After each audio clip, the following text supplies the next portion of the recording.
फिर जब वो यूसुफ के पास गए तो कहने लगे कि ए अजीज, हमें और हमारे अहलो अयाल को बड़ी तकलीफ हो रही है और हम ये थोड़ा सा सरमाया लाए हैं, आप हमें इसके एवज पूरा गल्ला दे दीजिए और हम पर खैरात कीजिए कि अल्लाह खैरात करने वालों को सवाब देता है।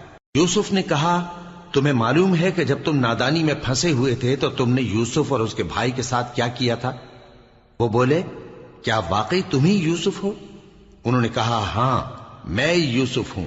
और बिन यामीन की तरफ इशारा करके कहने लगे, ये मेरा भाई है, अल्लाह ने हम पर बड़ा एहसान किया है। जो शख्स अल्लाह से डरता और सब्र करता है तो अल्लाह नेकुकारों का अजर जाया नहीं करता। वो बोले, अल्लाह की कसम, अल्लाह ने तुमको हम पर फजीलत बख्शी है और बेशक हम खताकार थे। यूसुफ ने कहा कि आज के दिन तुम पर कोई मलामत नहीं, अल्लाह तुमको मुआफ करे और वो सबसे बढ़कर रहम करने वाला है।